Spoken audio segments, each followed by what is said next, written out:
Hello everyone, my name is Juicy Pat Lucy, and you're listening to episode 16 of the Juicy Details. Thank you for listening. The Juice, JT Dunn, once again, he's unable to join us. That's okay, he's always here in spirit, because he's so juicy, he's always here. That was my best intro. Okay, I'm just gonna get right into it. Our guest right now, he's all the way right now in California. He's getting ready for a big weekend at PWG's All-Star Weekend. I'm so glad I can finally get him on the show. We tried once before. Circumstances prevented that, but it's alright now. He's here with us. Without wasting any more time, please welcome Brian Cage. How you doing today, Brian? I'm okay. Yeah. I guess could be better, but hey, Christmas is around the corner as well, so things are looking up. Yeah, Christmas, man. I'm definitely looking forward to it. I'm a ginormous Christmas fan, like Mick Foley standards. I love Christmas. Mick Foley excited. Wow, that's really exciting. I'm talking everything. I'm talking about the lights, the music, the movies, the family. I mean everything about Christmas. I'm a big time Christmas fan. Total traditionalist. I've always like my checklist of everything I want to do on Christmas Eve and Christmas Day, and huge Christmas fan. What did you ask from Santa for this year? You know what? This year actually was probably like the first year in a long time. I really didn't have much on my list like that I desired, but I guess my fiance got me quite a bit of stuff. She spoils me pretty good. So and it's my first time ever in my life that I'm not having Christmas at home with my mom and dad and family and everything. It's the first time I'm gonna have my own Christmas. So something new to experience and look forward to. Well, definitely sounds good, man. Yeah, I definitely wish you a Merry Christmas and Happy New Year's. So let's get right into the interview. The question I always like to ask right offhand is, how did you first become a fan of professional wrestling? Well, I was with my mom, and we went to a hotel when I was 5 years old to visit a friend of hers that was in town, and it was on the TV there in the hotel room. So I don't believe I'd ever seen it before, knew what it was. I just witnessed it. I don't even remember what match it was or who was on TV. Like there wasn't a specific person or anything. I just saw these two comic book like warriors going at it, and thought it was epic, and just was a fan ever since. As soon as you said comic book warriors, I immediately thought of Chikara, but I doubt that was on television back then. Alright, so you just saw her. It was not Chikara. Yeah, no. Well, I was gonna say no slight to them either, but I don't think they would have fit the comic book imagery as far as size wise. When I'm talking about comic book, I'm talking like they look like Greek gods, Inhumans as far as size wise to me as a 5-year-old kid. I mean, I guess Chikara wise they would have looked. I don't know if I would use the same phrase, but obviously, the costumes and so if they'd be like the mask guys, I'd be like, whoa, what is this? But anyways, I'm rattling. So anyhow, go ahead. No, I definitely understand what you mean. Do you remember the promotion it was? Was it like WCW or? Oh, it was WWF. I know it was WWF, yeah. Were you always a WWF child, or did you, discover WCW, immediately afterwards and, watch both at the same time, or? I watched both. I watched both at the same time. I don't have I remember watching, some other wrestling, too, at my grandma's when I was over there, because she had satellite. But, I remember watching, Saturday Night a lot when I was a little kid as well, for WCW. And then, obviously, I was both back and forth with the Monday Night Wars. But I've always liked WWF better. I'll agree with that. So how long afterwards did you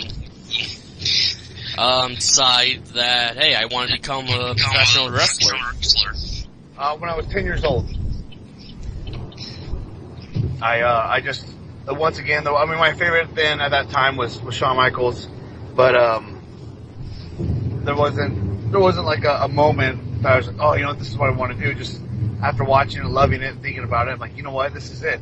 I want to be on TV. I want to be a wrestler. I want to have fans. I want the whole 9 yards. Like, this is just so cool, and like, I just thought there was nothing better than it, and so that's what I wanted to do.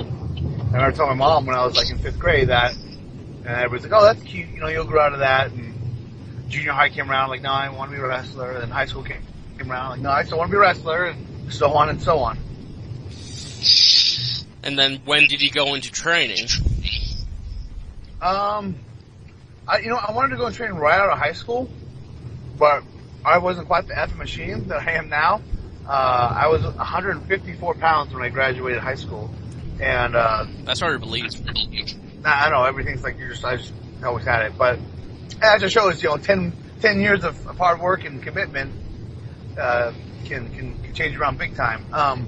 But anyhow, I realized this, and because I was backyard wrestling my friends, and I was like one of the bigger guys, but I wasn't big. It was they were 130 pounds, so I started going to the weight room. My old PE teacher from high school was like, oh yeah, you can use the weight room like, Monday through Thursday. So that's how I started to like really get into weightlifting. I would just start jogging to the high school like every Monday through Thursday during the summer. No matter what, I wouldn't miss it. No matter if I stayed up till 3 or 4 in the morning, I'd wake up every morning like at 8 and eat breakfast and get ready and jog down to the high school and work out from 9 to 11. I didn't really know a whole lot what I was doing, and anything about diet or supplements or protein or anything.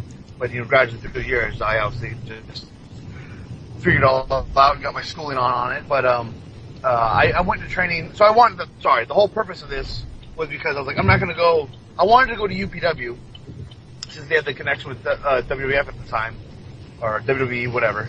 And I wanted to go train with them, but I didn't want to show up 150-pound weekly and he'd be like, yeah, I want to be a wrestler.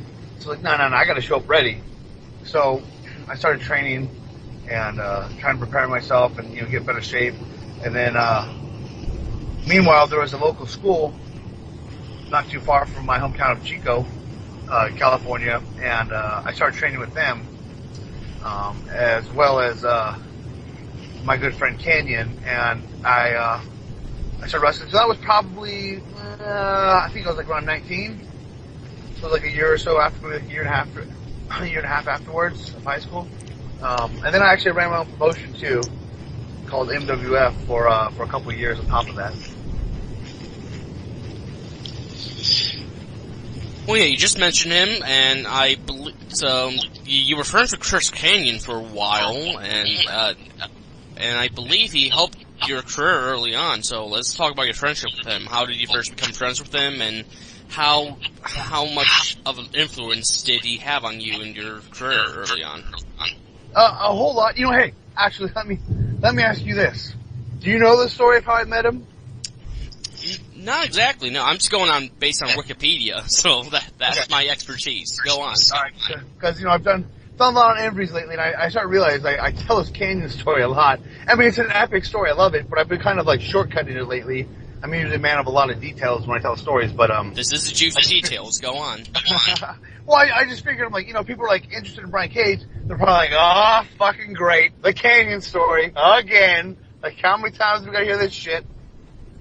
But anyway, so it was Arco Arena in Sacramento, California. It was Austin Appreciation Night. I was a big fan of Chris Canyon. I thought he was very, very talented, very underutilized. And my like goal that night was to make a Who Better the Canyon sign and have him see it. And it was during the whole like ceremony. Before Angle comes out and sprays him with milk, and like somebody threw something in the ring, and Tommy Dreamer went to one corner and Canyon went to the other, and I took that as my opportunity. So I stood up on a chair and I was waving my sign. He looked right at me, and I knew he saw it. I was like, "There it is!" I'm stoked. Like that was it. Like mission accomplished. And not to mention it was a good ass Raw anyways. And anyhow, fast forward, Angle comes out, sprays them off milk, Raw goes off the air. They do like a little shtick, say how they'll never come back to Arco, blah blah, just for the in-house crowd. And as they're leaving, Kenny starts pointing in my direction, and I point to myself like, me? And he goes, yeah, and he shakes his head yes, and he gives me like a thumbs up. And I'm like, oh, marking out huge. I'm 17, and I'm like, did you see that to my brother? He goes, yeah, I did. Oh, it's awesome. Oh, crazy. So I'm elated. It's awesome. And as we're going up the stairs, my brother goes, hey, but you can see the wrestlers behind the Titantron. I look, there's no one there. We keep walking. I look back down. I see like what looks to be Canyon walking back out, like on the side of the ramp. So, we had like floor seats. We were like 6th row. I guess that was detail. But so I go running back down the stairs, blowing through everybody. I hit the safety rail, kind of fall over, and he kind of catches it, like, oh, easy, kid. And he kind of helps me up, and he goes, here you go. And he gives me the Who Better Than Austin shirt that he had that night. And, I flipped out huge. I was, like, so excited, and we were up waiting by, kind of where the wrestlers' cars were. And, like, no matter who came out, Angle, the Hardys, the Dudleys, whatever. I know sold them all, and I was just waiting for Kenny. When Kenny came out, I started freaking out. He saw my sign. He came over. He signed the sign. He signed my shirt. I talked to him for a bit. I put it all on his webpage and or his message board on his webpage. And eventually, he got in contact with me and told me, I could email him, whatever. And he goes, you don't see too many Canyon signs, like, I hope, that I helped made your night or whatever. So. Of course, like, I emailed him, like, every day, and try to get him to respond, and, like, he maybe respond to him shortly here or there. And then eventually, he got hurt, and so I got a couple more emails from him, because he had more downtime. And I happened to be there on his return when he did that Boy George gimmick, when he, like, tried to attack Undertaker for Big Show. That's when, as we started becoming better friends, I started talking more, I started getting free tickets whenever he came to town, and he knew I wanted to be a wrestler. And which led to us, training, and I started running my own promotion, and he came out, and I worked twice in my hometown, which is my all-time favorite moments in wrestling, and actually the first match was probably one of my top 3 favorite moments in my life. It was epic, man. You can't get better than like wrestling with your idols in your hometown. I mean, that was just unbelievable. And man, we got to do a lot of fun stuff. I remember I got to go to SummerSlam, and we got to hang all that weekend. I got to meet tons of the guys. We hung out like around Barry, California a couple times once he's released. I've been in New York with him, in Florida, Atlanta. I went out there and lived with him for a good while, and I worked Deep South. He did a lot, man. He was a great guy, like very, very fun-loving. And probably one of the nicest wrestlers I've met. Not only just from a friend standpoint, but just as far as interacting with fans. I think I posted this. I was talking about the story on Cabana's podcast. People, there's somebody else commented on, like, oh, I was there that night too, and Canyon was the only one that was signing autographs, and he was so nice, blah blah blah. And I was like, well, I've never heard anybody else talk about that night, but that was cool because he always was. He was always signing autographs for everybody, and would be like one of the only people to do so. So it's really cool of him.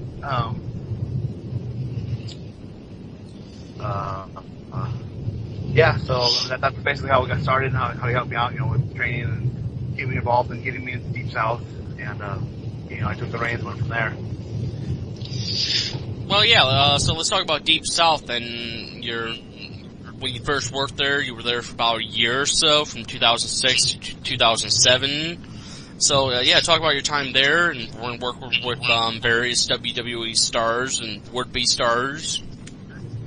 It was cool, man. It was the first time, like, I really felt like I was, like, in a legit school. Had a good time. I was a little out of my comfort zone for most of the time there, so I felt like I never really got to fully shine until towards the end, which was a bummer because then they closed down. Dr. Tom Pritchard coming in was amazing. I think he's probably hands down the best trainer there is. I think just that whole time period in Atlanta was a lot of fun. It was a trying time too because I left I left my only 6-month-old son at that time to go out there with his mother's blessing. I got to go out there and give that a go, and unfortunately, it kind of ended up shallow for me because he closed down. But it did, kind of get me on the radar, which led to me getting an extra booking not too long afterwards in California when I moved back, and led to me getting signed to a developmental contract after that.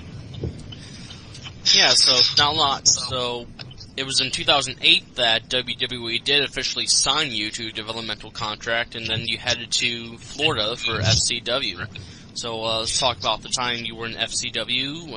I believe Norman Smiley was a trainer during that time. So you can maybe talk about training with him, and then again working with some of the other WWE guys that were there and would-be guys there. Norman was one of the trainers there. There was Norman and Doc. They did most of the hands-on stuff. Dusty was like the promo guy, and Steve Kern ran it. And he would go over stuff. He was more like the coach, and he would direct traffic sometimes, work with the beginners, or set up matches or review tapes with you. And then Tom and Norman did most of the hands-on. I became pretty good friends with Norman. He was an awesome trainer as well. And you know what, too? Shame on me, but I always liked Norman Smiley in WCW, but I didn't realize how talented that guy was. He can do a lot more than well, for the maybe general fan there in the popular area, he can do a lot more than scream and get hit with objects. But he's a tremendous guy, very, very nice guy. I had a great time there, much better than the Deep South. Like, the facility was better, the program was better. I was more in my comfort zone. Everybody was cool. Had some phenomenal matches. Made some real good friends. Got along great with everybody. Probably had some of my right after besides the Tanya match, I had some of my best matches ever with Tyson Kidd, who I think is probably the best guy on the roster right now. And then I teamed up with Justin Gabriel, who's also my roommate. And we were good friends, and we had some of my favorite tag matches as well, especially against Kalen Croft and Trent Beretta. It was great there, man. I really don't have anything bad to say about it. I got released, and it was for a bunk reason, but things happen for a reason. And the coach there all had my back, and everyone there, texted me right after the fact and told me how shocking and surprising and basically BS it was, and no one thought that everybody thought I was getting called up, and instead I got released. So, it is what it is. I know Byron Wilcott, who's there with me, who's over at NWA. I don't know if he's the NWA champion. He was. I know he did an interview, and he said that I was one of the top 3 best guys there. So, it's hard to put myself over, because obviously I'm not going to say I suck, but everybody else seemed to do so. So the fact that I got released was real shocking to most. Now, was there anyone at that school during your time there in developmental that you thought that should have been called up to the main roster, but did not for various reasons? Well, I could take the political approach, right, and say everybody deserves to get a shot. Not everybody, but I was good friends with a guy named Payne Vanson, who I thought was pretty good. I know some people weren't very high on him. I thought he was kind of lazy, but I thought he was a good worker. He was phenomenal on the mic. Great storyteller.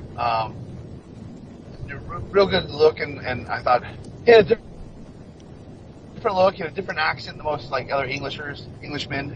He's from there, and he was on SmackDown one time. I don't know if anybody recalls it. It looked like SmackDown got hacked into. They had broken feed, and it was this guy in this dark night. It was he's under a bridge or something. He's breathing. You can see this breath, and he's talking this jibber jabber, and it's kind of this dark promo, and it was directed towards the Undertaker. And it was a storyline put together by Freddie Prinze Jr., which was supposed to lead to some big match at WrestleMania. And I guess after that aired, Vince McMahon got wind of. I don't know how that he didn't know ahead of time, but got wind of what the end result would be. and he absolutely shit-canned it and said, "There's no way the Taker's going to work with like a green guy, a new guy," and so they immediately shut that storyline down after that one intro to it, which never was explained or brought up again. And so here we have this like epic storyline for this guy. It's really good. It's going to lead to this big WrestleMania match with Taker. So he's good for that, but then Vince didn't want him to because he wasn't, he was too new to fill that void. So what they do? Oh, I guess we got nothing for you, and then they let him go. Like, how do you go to WrestleMania to? Oh, never mind, we have nothing for you. I guess you're released now. See you later. Like, it just doesn't make any sense. But no, I definitely think he deserved a shot. There was who else got released once there? Freaking Shawn Spears. I know he was on he stepped a couple times, but I mean he was phenomenal. Everybody loves Dolph Ziggler. Well, this guy was just as good as Dolph Ziggler. I mean, they were a tag team too. They were great. And I mean, I don't know how they let somebody that talented go. And there was more. I mean, everybody, a lot of the guys that I was there with, they get called up. Like Wade Barrett and Sheamus and Justin Gabriel and Tarver and Eric Esquire for a little bit. He should have got a better shot too. But I mean, for the most part, people had some, whether it was short-lived or not, they were up there. So. Yeah. All right. So sometime shortly after you got released, you immediately returned to the independent scene, and it wasn't until 2010 that you made your debut in Pro Wrestling Guerrilla (PWG). It was, I believe, at their 7 show. It was at their anniversary show. You went up against Brandon Bonham. Bonham. Oh. Yeah. Yeah, that was amazing. I've been trying to get on Guerrilla for a long time, since like before I went to WWE, and that place is hard to get on. It's going to take the best of the best, so to speak, and also the fact too that I wasn't as big of a namesake there. So when I got released and I was in SoCal, that's what's actually developmental, because technically you're under contract with WWE, but you're not like on some big name TV. So here I am gone for a couple years, but with WWE, and then I come back,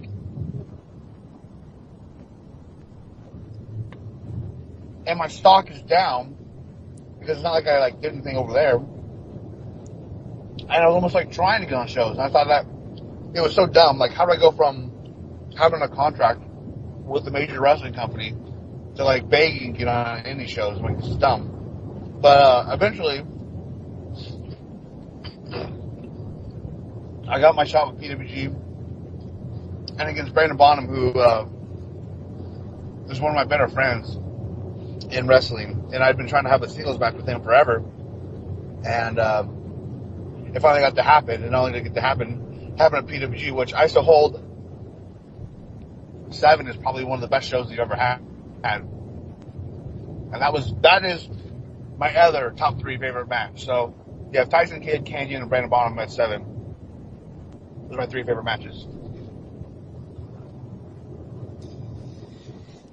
And then I believe it wasn't too long afterwards that in PWG you were involved in a stable with Chuck Taylor and Ryan Taylor, and you became known as the Fighting Taylor Boys. Can you talk about that for a little bit and how that came about? It was Bowling Night 2, and I'm sorry, I'm stuttering now because I had to eat my chicken after working out. But it's all good. Anyway, it's all good. I got to keep up that machine status. There you go. So, Bowling Night 2, it was me, Chuck, and Ryan in a 6-man tag, and it was Ryan Taylor and Chuck Taylor and Brian Cage. So they kind of impromptu just kind of made it. The announcer said, Chuck Taylor, Ryan Taylor, and they're all Brian Taylor. And announced he was Brian Taylor. And the crowd just started chanting like Taylor boys. And they got into it kind of behind us. So it started just kind of like a spoof, and then kind of got over a little bit, so it just stuck, and we just kind of became this unknown family trio of whatever our relation was, and that was the Fight Taylor boys. Did you enjoy your time in the stable, working with Chuck Taylor and Ryan Taylor for the time you did? Yeah, because outside of that, I was still like brand new. I had no, direction or anything. I was just, filling guy for Gorilla. So I was happy to be a part of that because that gave me a more sense of meaning and like a place. Like, okay, like, we're this team and, whatever. So I just felt like I got more of a spot rather than just being like a random, like, okay, we need somebody, you'll be him.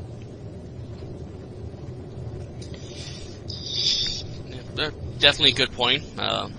So you've been in PWG for like over 30 years now, and I, in your opinions, what makes PWG special? What makes it so different from every other independent promotion out there? Because some, like myself, have said that it is like the best independent wrestling promotion out there today.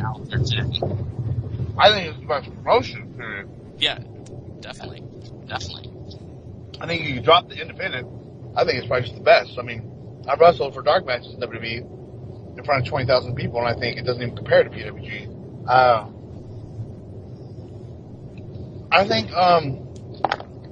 it's everything. I think first and foremost is probably the fans, because they're just so awesome, and because of the fans, everybody wants to perform to their utmost, the fullest to their caliber. So the matches are epic. So the shows are phenomenal. And then it creates this reputation and this allure that this is like, the best of the best. Everybody should want to be here. So everybody does want to be there. So everybody busts their ass to get there. And then when they do, they want to perform like they never have before. And then because they do, the fans go apeshit and completely appreciate everything and make it all worthwhile. And it's just kind of like this revolving circle of awesomeness that I think just sets them apart from everybody else.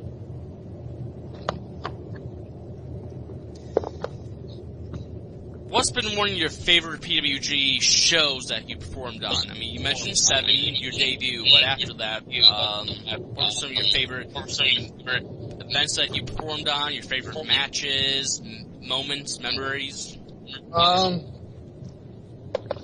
Let's see.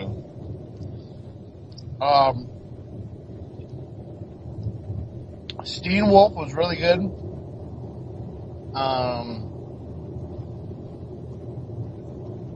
This year's DDT 4, 9 was really good. Probably this and last year's Bola. And Mystery Vortex. Those are probably like some of the standout ones. But, I mean, almost every single show is like, if we give all the shows, 5 stars, all the rest are 4s. They're like all right there, so. I absolutely agree, I've been to PWG one time, it was at this year's Bola, and they were literally the best wrestling shows I've ever been a part of. The atmosphere's like nothing else. And during my time there, I ran into Legion Larry, and all around me, all these fans were talking about Legion Larry stories. So I want to ask you, do you have any Legion Larry stories of your own? Yeah, he's a fucking asshole. That's my story. He's a power tripping old guy. Really does nothing. He's harmless, but he can just be kind of a pain in the ass. I don't remember what show it was. Maybe it was 10.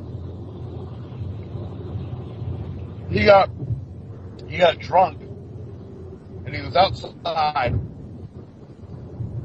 And I don't know how he fell. I don't know if he just walked and tripped over his feet, but he fell.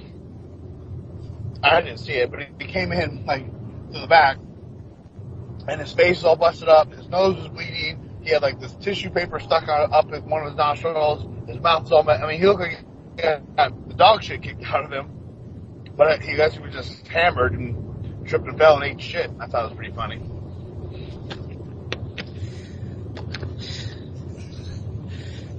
It sounded like you got into a straight fight with Kevin Steen. Jeez. And I just mentioned I was there for Bola this year, and it was the second match of night one where you faced Tommaso Ciampa. And for anyone who's seen that, they know what happened to you. Tommaso powerbombed you on the outside of the floor. It was meant for you to hit like the back of the chairs, but you literally fell on the back of your head, your neck, and for a good few minutes the building was completely silent, and people around me didn't think you were going to get up. So do you remember what that moment was like for you? Did you feel like you were worried about not being able to get back up, or you had a serious injury on you? I couldn't tell you. I don't remember a thing for that entire day. That whole night is a completely lost. I don't remember anything. Watching the match, it was so crazy because I didn't even know what we did, the match, the moves, nothing. Even though I started being more coherent, I was literally still knocked out the entire match. Like, if that was UFC, that fight would have been called. You know, even after I was back, looked like I was fine, I still was out. Tommaso even said I was, like, talking jibber-jabber, like, the whole time. That made no sense. And it's funny you say that, too, because I've seen a lot of people question that. I mean, like, a lot of people put it over, and like, oh, the heart of me or whatever, and I kept going. But I've seen a lot of people question it as if it was fake, and it was a work, and I was just selling. No, that wasn't selling. That was legit. Like, if you see on the DVD, I land right on my head on the wooden floor, and my hands get all, like, crunched up, my arms are stiff, and I'm knocked out completely cold. And I pulled it over, and I know B-Boy came to check my consciousness, and I was done. There was nothing, so that's why Knox started counting. And he tells Tommaso, match is over, like, he's out. So he's just counting to count me out because the match is over. And fucking, I don't know how, I got back to, and we got to finish it. And then Tommaso goes saying, let's just go home. And I refused just to go home. And I actually was pretty impressed with the match, so I really enjoyed the match. After watching it, I was like, fuck, this is pretty good. Do you remember what it was like for you the next day when you did come back to consciousness, and, like, were there any concerns for you, like, maybe from your peers around you saying, oh, you shouldn't be wrestling today, you should take it off, take it easy, take the day off, or did you just want to go in there and do your match? That's exactly what happened. Every single person told me not to wrestle. Everybody. From my friends, my fiance, to every single worker in the back, to the Super Dragon, to Excalibur, and nobody wanted me to wrestle. And I said, no, I'll be alright. And I mean, I felt like a stiff breeze would have probably knocked me out again. So I was a little worried. I was like, what if, I just get caught with, like, an accidental, like, foot or hand or something in my match and get kind of kicked or hit weird, and just boom, out I go, because if I got knocked out again, it would make me that much easier to get knocked out once more, and so on and so on. And that's how you develop post-concussion syndrome, and you're fucked, and then I'd have to retire. So that was a fear, but I felt like I definitely was so messed up, because I remember right after that match, we left, to go back home. My fiance drove, and I was out cold the whole way and the whole next day, and I still felt messed up the next day, for a couple of days actually. I was very discombobulated, and if I got up too fast, I'd get vertigo, and I was all whoa, all dizzy. But it was Bola, it was PWG. I didn't want to go out like that, and I thought I was going to wrestle Drake Younger, so I felt like I would be able to pull it off with him. I go out there and I could just beat his ass, and I could get by. And I think because I could wrestle the second night, and because of the match, I think that made people more question, oh, was he even really hurt yesterday? Because he looks fine today, which even then I was, I wasn't doing so hot, but show must go on. One of my favorite moments from night 2 was, it was a middle of the show. It might have been before or after intermission, but it was a 6-man tag with Tommaso Ciampa in it. And near the end of the match, you came rushing out, and Tommaso gave you permission to powerbomb him into the exact same spot that he powerbombed you the previous night. Was that an on-the-spot, impromptu moment, or did, before the match you go up to him and be like, hey, this would be a pretty fucked up spot, fun if we did that? It was said as a joke previously, just as a ha-ha, and then it kind of impromptu became a reality, and that's why I kind of just faced off. And then that was, it's funny, but that was basically his apology for what had happened. That's why you see on DVD, he puts his hands behind his back and just bends over all right, fair enough, go ahead. So that it made it pretty classic for people who saw night 1 and night 2. It's definitely a classy move by Tommaso. So let's get right into this weekend. All-Star Weekend 10. This is when Chris Hero makes his big return to PWG after his long stint in WWE, and of course you yourself, you have a couple big matches this weekend. On night 1, you go one-on-one against Anthony Nese, Tony Nese, and then night 2, you team up with Michael Elgin as the Unbreakable FA Machines. One of my favorite tag team names ever, by the way. You take on Chuck Taylor and Trent, ? So, what are you looking forward to most this weekend? Hey, that's Team Best Friends, by the way. Team Best Friends. How can I forget? We have a better name than them, but both matches will be fun. I'm a big fan of Knees. But I just worked him back at 10 in the middle of summer, and I enjoyed our match. I think our match this Friday will be even better. But I'll have to go with probably the tag match more. I do like it because it's a singles match, and I feel like I can get my shit in more in a singles match. But the tag match, I haven't tagged with my partner since, it's been a while, since June. Because we both had singles at 10, then we had Bola, then he was gone in October, and so now we're here. So it's been a while since we got the team, so I'm really looking forward to getting team with him again.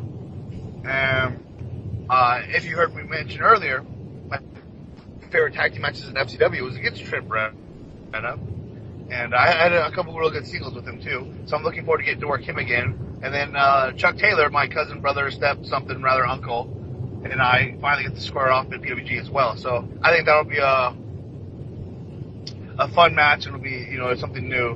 But either way, I'm looking forward to both nights, and they both should be stellar performances. So one of my last questions I have is sort of a fun question. When we had Michael Elgin on the show, he told us that he can bench up to 450. Can you bench more than that, or are you about even with him? Whoa, wow! You know what? Actually, he's got some freaky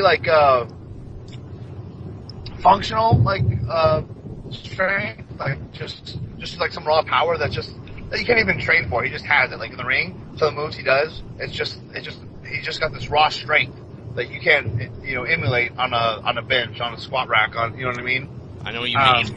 But actually, I thought I could bench more than that. Because someone was just asking us the other day who's stronger. But actually, no, I can't bench 450. So we might be equal on there. And I think I can deadlift more than him.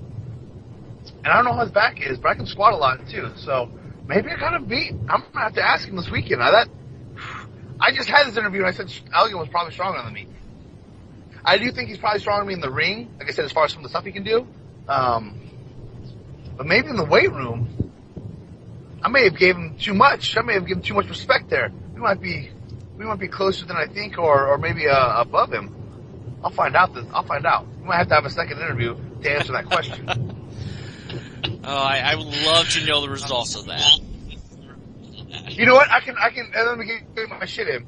Regardless of who's stronger, okay? If we both bench about the same, I can tell you this with 100% certainty that I'm gonna look a million times better with my shirt off doing it. I mean, let's just throw that out there. That's a point for me. That is a point for you. I'll give you that. But sorry, Elgin, if you hear that, but whatever. He's got a better haircut than me. The old Skolin. It's awesome. No, he put out a tweet or Facebook status a couple months ago that he thought about shaving off the mullet. Do you think he should keep it? I actually don't remember I think I replied to that tweet too. I can't remember what I said, but no, I like it. I think it adds a little something to him. I think eventually though it probably should go. I think he should kind of rock the just like a short little buzz cut. I don't know if he'd look good bald though, like if he just shaved his head like Stone Cold style. I don't think that would look that great. So maybe he should keep the mullet, because sometimes when you start to thin up on the top, maybe that mullet kind of helps, disguise it a little bit, because you got a bunch of hair in the back. I don't know, but at this moment I know I like his hair. I think it's even though it's funny and kind of rib him about it, I think it does still set him apart, because nobody else is rocking that hairstyle. So it's something else to stand out by. That's like his version of my sideburns. Oh yeah, absolutely. And I love Kevin Steen's joke that Michael Elgin is the only wrestler with a mullet and a bald spot.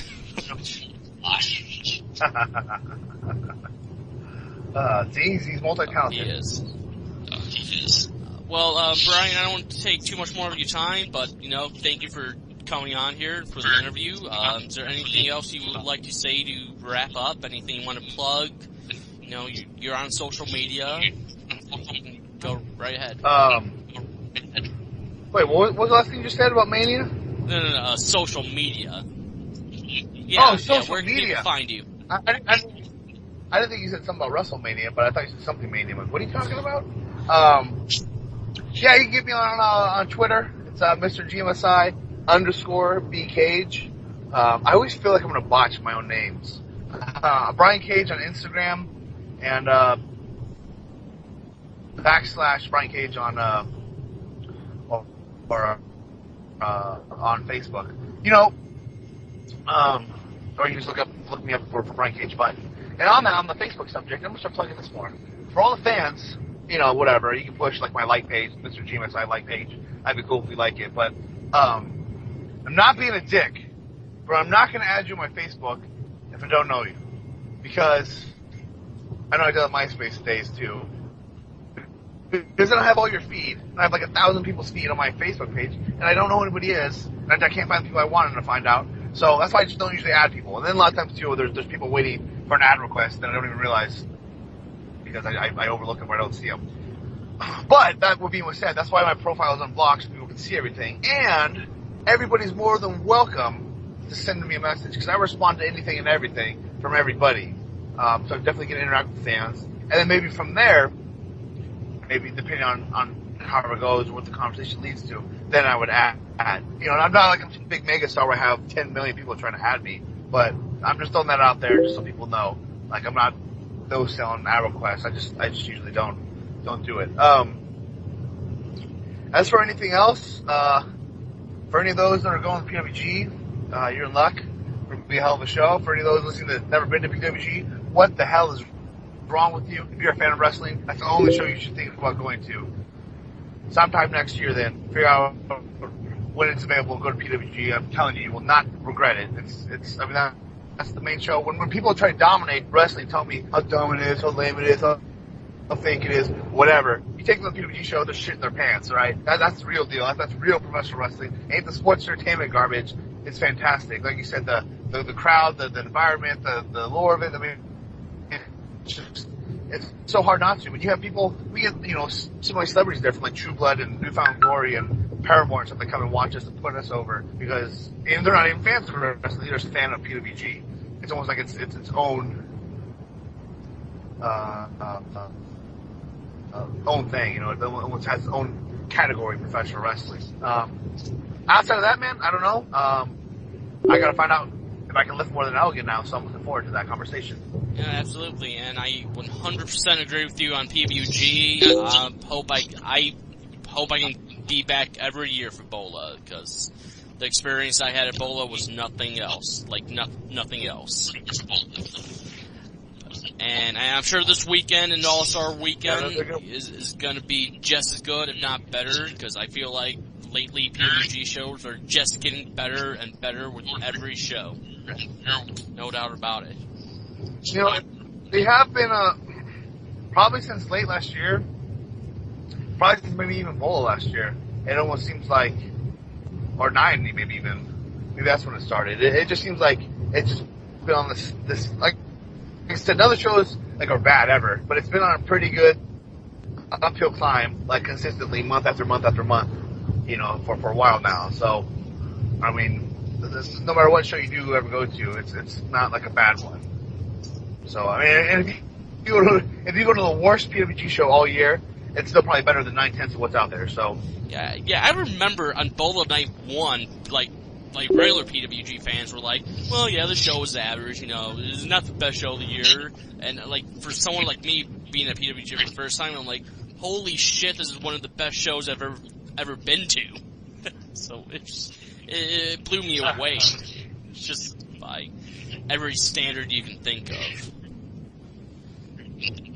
Well, yeah, and then you got the regulars who are there, who maybe are a little spoiled when they're still big time fans and support it, religiously. But I mean, obviously, I guess if you live there and you go there every single time, you're gonna be a little spoiled. But yeah, your standards might be a little higher. But I mean, even then, like I said, regardless, they still come every time. And so I mean, I think that, and I don't know too many shows that can just post on their website like, hey, we have a show this date, and then boom, the tickets are sold out. You know what I mean? Like, there's no advertising for it, there's no pushing for it. Super Dragon just puts out a date like, all right, shows go on sale or tickets go on sale, tomorrow, and tickets are gone. That's awesome. Yeah, absolutely not.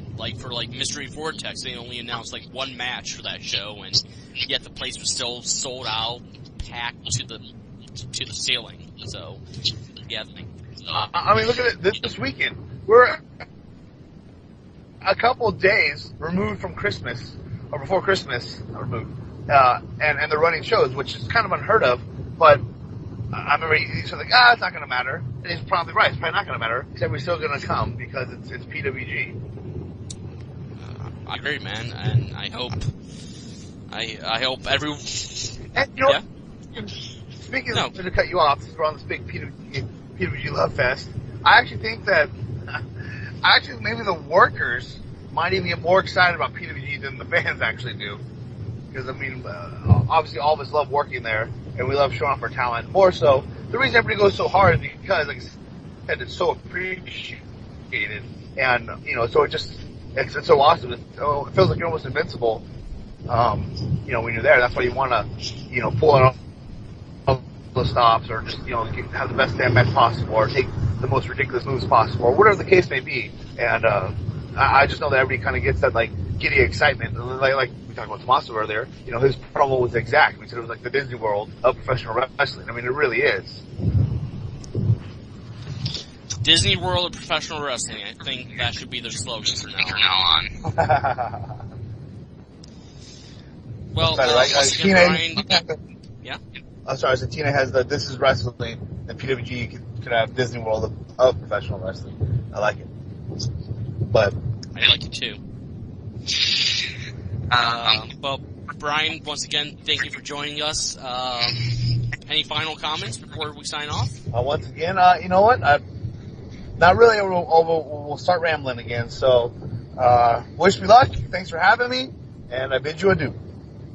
Yeah, best of luck. Merry Christmas. And thank you for listening to the Juicy Details, episode 16. We will see you next time.